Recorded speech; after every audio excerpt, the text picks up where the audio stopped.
Estamos analizando las variables aleatorias continuas en nuestra asignatura que es probabilidad y estadística. Y como parte de ese estudio, ahora nos toca analizar lo que corresponde a la distribución normal. La distribución normal tiene una historia y es lo que nosotros vamos a comenzar a explicar. Sus orígenes tienen que ver con Abraham de Moivre, quien en 1733 pues, desarrolló una ecuación matemática sobre una curva que llamó normal. Y esta curva normal, que comenzó su estudio en 1733, vean cuántos siglos tiene este análisis de ecuación, es la que sienta las bases de lo que nosotros llamamos estadística inductiva, porque nos va a permitir poder, pues, inferir un resultado partiendo del análisis de datos o de conjunto de datos. Esa sería la importancia. Sin embargo, esta ecuación que planteó Abraham de Moivre fue continuada por otro matemático muy importante que nosotros conocemos como Carl Friedrich Gauss, y él siguió trabajando con esta ecuación o derivó su ecuación a partir de estudios de errores y mediciones también, y pues así es como se generó esta llamada distribución normal o distribución gaussiana. Bueno, la pregunta sería, ¿pero cómo surgió? Pues hagan ustedes de cuenta que este personaje comenzó a ver que podría haber un patrón que se repetía en ciertos datos que se recopilaba de un conjunto de información. A mí se me ocurre pensar ahorita en un ejemplo donde un equipo está generando piezas de tornillos y necesitamos medir las longitudes para ver esos datos, cómo están esa información. Entonces tú puedes hacer una toma de muestra representativa de todo lo que produce esa máquina y tomas 20 piezas y empiezas a tomar la longitud. Entonces, de evaluar los datos a través de su media, desviación estándar, mediana, moda, etcétera, y aplicando ecuaciones, este personaje predijo que esos datos pueden tener un comportamiento de curva. ¿Qué característica debe de cumplir la distribución normal? Nosotros hemos visto que existe por ahí una clasificación de variables. La que hemos venido comentando y platicando es la de variables aleatorias, discretas y continuas. Pero existen más clasificaciones de variables. Aquí vamos nosotros a observar una tabla que nos habla, por ejemplo, de variables nominales, ordinales, de intervalo y de razón. Por ejemplo, en el caso de las variables nominales, hacen solamente referencia, pues como el título connota, a datos cualitativos, como son hombre, mujer, colores, verde, rojo, azul. Entonces, cualitativos porque solamente estamos sabiendo cuáles son o qué representa, pero no hay un valor numérico. Entonces, esa es una variable nominal. Y en el caso de la distribución normal, el tipo de variables que se estudian son variables de intervalo y de razón. Por ejemplo, en el caso de intervalo, se miden escalas de temperatura en grados centígrados, escalas en centímetros, y también están incluidas las variables de razón, como lo pueden ser dimensiones de longitud, dimensiones de peso, dimensiones de tiempo, dimensiones de presión. Entonces, esas serían las variables que se analizan en una distribución normal y es muy importante que no lo olvidemos. Bueno, entonces veamos más detalles de la distribución normal. Es una distribución muy conocida en probabilidad porque nos permite explicar muchos fenómenos que ocurren a nuestro alrededor. Un fenómeno, por definición, tiene que ver con todo aquello que nos rodea y de lo cual nosotros queremos tratar de darle una explicación. Eso es un fenómeno. Entonces, la distribución normal nos permite desde evaluar, por ejemplo, experimentos de meteorología, análisis de precipitación pluvial, que tiene que ver con la cantidad de milímetros que llueve por cada temporada de lluvias, y mediciones de partes fabricadas a menudo. Era con lo que nosotros aperturamos hoy el estudio de la distribución normal, hablando de piezas que produce una máquina, por ejemplo. Entonces, esta distribución normal, por eso es muy usada en probabilidad. Y bueno, otro detalle que ya hemos venido comentando que debes de recordar es que el otro nombre con el cual se le conoce a la distribución normal va a ser la campana de Gauss. ¿sale? La que va a representar la función de probabilidad. Tenemos nosotros aquí el ejemplo para poder tratar de ir dando más detalles. Supongamos que ustedes quieren analizar la altura de personas dentro de una población. Entonces, después de recopilar los datos, supongamos que ya recopilaron 30 datos de las estaturas de las personas, y si ustedes organizaran esos datos y graficaran, teniendo acá en el eje de las X, por ejemplo, tú puedes observar las estaturas, y en el eje de las Y, tener el número de personas con esa estatura. Por ejemplo, aquí podríamos nosotros encontrar que de la estatura de 1,75, de ese grupo de personas a las cuales se le tomó el dato son 15. Y personas que miden 1,95, pues mira cómo se va reduciendo, serían como alrededor de una persona, ¿no? Esto quiere decir que si graficáramos todos los datos que recopilamos, en una distribución normal tú notarías que la gráfica de esos datos tendría este comportamiento a la cual nosotros le llamamos campana de Gauss, ¿sale? Lo podemos nosotros confirmar graficando esos datos. Entonces, a eso se le llama distribución normal, porque si graficáramos sus datos, cumpliría con esta campana de Gauss. Bien, ¿cómo se explica la distribución normal? Bueno, tú ya viste del ejemplo anterior que teníamos un dato donde se graficó X, era la estatura, lo voy a traer por acá, y Y era el número de personas que podría tener esa estatura, y este era un rango amplio. Entonces, nosotros decimos que de esa curva que se construye, todos los valores que se encuentran debajo de esa curva representan un área, y esa área es la probabilidad de ocurrencia de que tú te encuentres un valor. Puede ser que alguien de ustedes hubiera dicho, bueno, ¿qué probabilidad hay de que encontremos ahora a una persona y que una persona tenga de estatura 1,65? Entonces, tú, una vez que hiciste el gráfico anterior que nosotros analizamos, ocupando ecuaciones, podríamos llegar a conocer cuál sería la probabilidad de que esa persona que tú quieres o que tú elijas mida pues ese 1,65 que nosotros tenemos. Entonces, como estamos determinando el área debajo de la curva, estamos hablando entonces de integrales.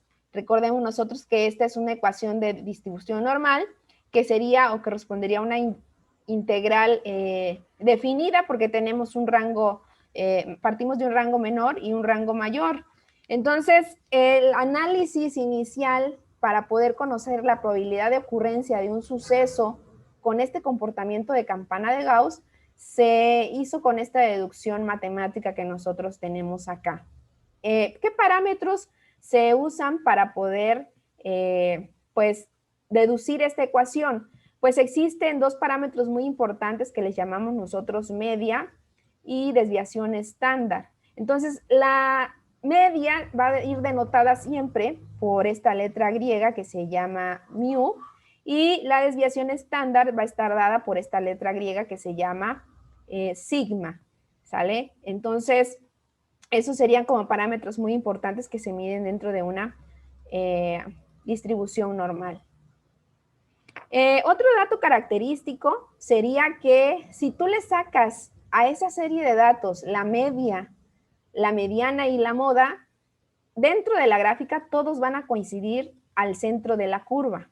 Hace rato nosotros veíamos el ejemplo de las estaturas y que se graficaba en el eje de las X estaturas y en el eje de las Y venían el número de personas que estaban dentro de esas estaturas. Entonces, si tú haces un análisis de medidas de tendencia central, dentro de las cuales están la media, la mediana y la moda, sus valores coinciden justo a la mitad de la curva, ¿sale? Esta sería una característica de la distribución normal que tienes que tratar de recordar. Media, mediana y moda coinciden siempre en un mismo valor dentro de la curva. Bueno, entonces, propiedades o características, ya hemos comentado que media, mediana y moda están en el mismo lugar, están en el pico de la curva y los valores son iguales. Ahora, analicemos el siguiente ejemplo. ¿Qué pasaría si alguien de ustedes quisiera saber si unos datos que ustedes logran capturar cumplen con una distribución normal? Pues lo primero que tendrían que hacer, como comentamos hace rato, es obviamente graficar para poder conocer si esos datos cumplen con una distribución normal. Entonces, imagínate que estás recopilando datos de una máquina que va a generar envases de PET y que vas a medir la longitud de las piezas generadas en milímetro. Y estos serían los valores en milímetros que tú estás recopilando. Entonces, al final, tenemos nosotros en esta tabla 50 datos y esos 50 datos, haz de cuenta que correspondieron a cada pieza de PET a la que tú le medías la longitud en los milímetros. Lo tienes acá. Entonces, tú quieres saber si esos datos que tienes cumplen con una distribución normal. Entonces, lo que tenemos nosotros que hacer, obviamente, va a ser graficar. Y después de graficar, pues esto es lo que podríamos nosotros llegar a tener. Este es un ejemplo, ¿verdad? Porque aquí estos serían los milímetros de longitud de los envases. Entonces, si tú al graficar tendrías acá, por ejemplo, 8 milímetros, 10 milímetros, 12 milímetros, llegar hasta 16 milímetros, y aquí serían el número de envases que cumplen con esa característica. Veamos este análisis. Este querría decir que hay dos piezas de envase que están midiendo alrededor de 9 milímetros.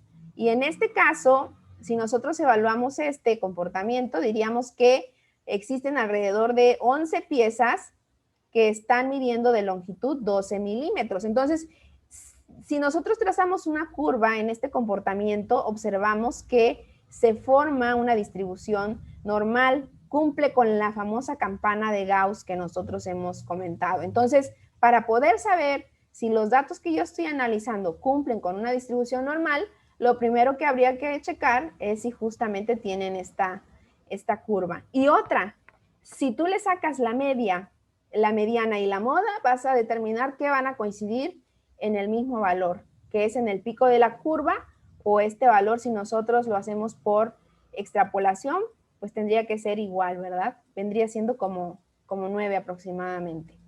Tenemos acá otro dato, por ejemplo, de estaturas de adultos masculinos. Hemos venido hablando del dato de las estaturas. Este es otro gráfico donde se representan los datos y los valores, ¿verdad? Y nosotros calculamos una desviación estándar. Una desviación estándar es una relación de los valores promedios. Nos indica una desviación estándar qué tan alejado está cada valor que recopilaste con respecto al promedio. ¿Qué quiere decir esto? Trazando este mismo ejemplo, veamos que tú tomaste el dato 1 de una persona, su estatura, dato 2, dato 3, y así hasta que llegaste a 30 personas de las cuales les tomaste la estatura. Entonces, si tú haces un promedio de estos valores, nosotros lo podríamos representar, voy a borrar aquí, quizás con una letra mu, que sería la media, y tú puedes obtener una desviación estándar. Supongamos nosotros que el promedio de las estaturas fue de 1.65 de esos 30 datos que tú recopilaste, y que la desviación estándar fue de 3.5, es un ejemplo. Entonces, la desviación estándar indica qué tan alejado está cada valor de manera individual que fuiste recopilando con respecto del valor promedio. Entonces, la desviación estándar es un dato que indica qué tan alejado está cada valor individual que tú recopilaste del valor promedio. Entonces, en la práctica nosotros decimos que entre más cercano está el valor de la desviación estándar a 0, quiere decir que cada uno de los valores que se tomaron fueron casi iguales o idénticos, ¿sí? Si este valor hubiera sido cercano a 0, estaríamos indicando que todos, en su mayoría, habrían medido 1.65. ¿Dónde lo pueden ustedes ocupar? En el área de alimentos. Supongamos que ustedes quieren evaluar las características de una fruta no convencional. No convencional quiere decir que no es común, porque pues obviamente no hay jugo de caimito, no hay mermelada de caimito, tiene como su grado de novedad. Y lo primero que se le hace es llevarla al laboratorio para poder conocer la humedad de la fruta. Entonces, lo que nosotros hacemos es determinar la humedad, y puede ser que tú encuentres que la primera vez que determinaste la humedad fue 96%. La segunda vez que determinaste la humedad fue 93%. Y la última vez que determinaste la humedad fue 95%. Les recuerdo que cuando hacemos nosotros determinaciones en el laboratorio con respecto a algo, tenemos al menos que repetir 3 veces la determinación y después de eso tenemos que determinar el promedio y tenemos que determinar la desviación estándar. Sacamos el promedio y ocurre que tuviste 95%, es un ejemplo porque es arbitrario, y la desviación estándar fue de 3%. Entonces quiere decir que cada vez que tú realizaste la determinación de humedad en la fruta, te alejaste del valor promedio un más menos 3%. Obviamente hay errores analíticos que se cometen a la hora de hacer la determinación, no importa, pero cuando tú reportas la desviación estándar, ya estás diciendo como el grado de error que pudo haber en la determinación, que fue un más menos 3%. Ahora, ¿bajo qué otro contexto podríamos nosotros usar el promedio y la desviación estándar? Ahora supón que estás evaluando de las tablas farmacéuticas que consumes algún principio activo, alguna concentración. Alguien quiere evaluar si las tabletas tienen la misma concentración del principio activo. Por ejemplo, pensemos en el ácido acetil salicílico, que obviamente ahí va a haber perfección. Yo nada más estoy trayendo este ejemplo para ilustrativo para que ustedes vean cuál podría ser una aplicación. Entonces, pensemos que en la primera tableta me diste 1 miligramo de ácido acetil salicílico y en la otra tableta habían 2 miligramos de ácido acetil salicílico. Y otra tableta que tú me diste, porque es una lista larga, ¿verdad? Digamos que van a ser unos 20 datos que vas a tomar aleatoriamente del equipo que está presionando y está generando las tabletitas. Y después de 20 datos, pues acá tienes la última que son 3 miligramos. Al final resulta que el promedio de estos datos va a ser, supongamos que 2.5 miligramos del principio activo que es ácido acetil salicílico y supongamos que la desviación estándar es de 0.8. ¿Qué podríamos nosotros decir de este dato? Que tiene una desviación estándar muy grande y que cada pieza de la tableta que se está empacando tiene una amplia variabilidad. Acordémonos que la desviación estándar es que tanto se aleja cada valor del promedio que nosotros calculamos. Y aquí se está alejando mucho, puesto que la tableta pesa 2.5 miligramos de ácido acetil salicílico, valores de 0.8 casi están sobre el 50% variando lo que debería, o lo que tiene con respecto al valor promedio. Entonces, ¿qué podríamos nosotros deducir aquí? Una, que hay algo que podría estar fallando en el ensamble de las tabletas que está haciendo que la concentración no sea la misma, ¿no? Obviamente tendrá que confirmarse con un coeficiente de variabilidad, pero de primera mano, un análisis de promedio y desviación estándar nos permite inferir el comportamiento de la serie de datos que nosotros estamos analizando. Entonces, esa es la idea.